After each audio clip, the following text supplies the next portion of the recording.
अस्सलाम वालेकुम everyone, this is doctor Sahar Chawla right at your service. और मैं आपको बताने लगी हूँ ऐसी निशानियाँ जिससे आपको कंफर्म हो जाएगा कि आपको लीकी गट है या फूड सेंसिटिविटीज़ और फूड एलर्जीज जो है वो अब ज़रूरत से ज़्यादा बढ़ गई हैं। यानी लीकी गट वो चीज़ है कि आप ये कह लें हर 20 में से 5 से 6 लोगों को आप वो है, और उसकी वजह से आपके पास ऑटो इम्यून डिजीजेज होते हैं। यानी जो आपकी आंतें हैं उसकी लाइनिंग में होल्स हैं, जिसकी वजह से जो आप खाना खाते हैं और डिफरेंट फूड और पार्टिकल्स एलर्जेंस बाहर से जो चीज़ें हमारी बॉडी में जाती हैं वो आंतों से लीक होकर ब्लड स्ट्रीम में जाते हैं, बॉडी के इम्यून सिस्टम को हाइपर एक्टिवेट करते हैं, बॉडी का इम्यून सिस्टम अपनी अगेंस्ट हो जाता है। बेतहाशा डिजीजेज जिसमें psoriasis, eczema, rheumatoid arthritis, SLE, Sjogren's और भी बहुत सारे ऑटोइम्यून डिजीजेस अपने साथ जो है वो पैकेज में ले आता है।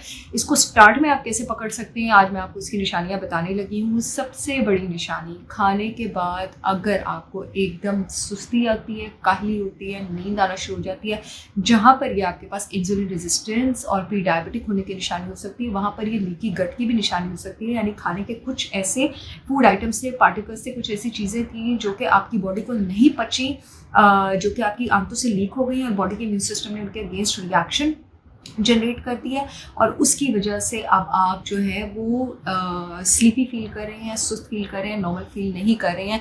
यानी उस खाने ने फ्यूल बन के आपकी बॉडी को एनर्जी प्रोवाइड करने की जगह एनर्जी ड्रेन कर ली। दूसरी चीज़ आपके पास ब्रेन फॉग। ब्रेन फॉग से मुराद ये है कि कंसंट्रेशन, फोकस, अटेंशन मेंटेन ना कर पाना, ठीक तरह से एक चीज़ सोच ना पाना, एक चीज़ पर फोकस ना कर पाना, धुंधला धुंधला ऐसे जैसे दिमाग चल रहा हो, बहुत नॉर्मली दिमाग जितनी तेज़ी से चीज़ें प्रोसेस करते हो उतनी चीज़ें से प्रोसेस ना कर सके, ये बहुत प्रोमिनेंट निशानी है गट डिस्बायोसिस।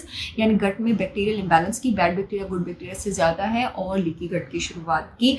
और ये उन खाने से जिनसे आपकी बॉडी एलर्जिक हो रही है, जो आपके लीकी गट को प्रॉब्लम कर रही हैं, उनके खाने के बाद 1 से 2 घंटे में स्टार्ट होता है और 2 दिन तक रह सकता है।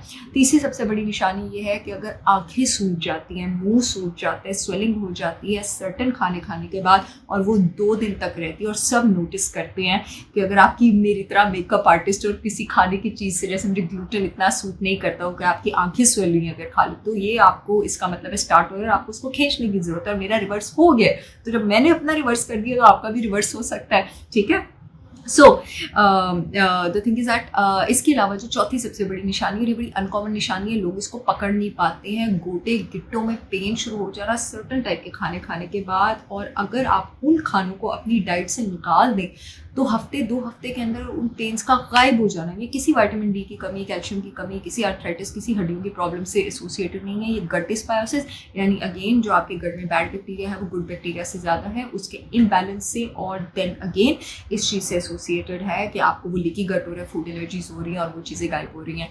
मैंने ये 4 मेन निशानियाँ बताई हैं। अगर ये चारों मौजूद हैं, उनमें से 3 भी मौजूद हैं, तो डेफिनेटली लीकी गट है। यहीं से पकड़ लें, फूड एक्सक्लूजन पर चले जाएँ 6 महीने के लिए, और फिर आहिस्ता आहिस्ता अपने डॉक्टर, हेल्थ कोच के मशवरे से फूड आइटम्स अपनी लाइफ में इंक्लूड करें, and then you will see कि ये प्रॉब्लम आपका इंशाल्लाह वैनिश हो जाएगा। I see you all again with yet another information video. तब तक के लिए अल्लाह हाफिज।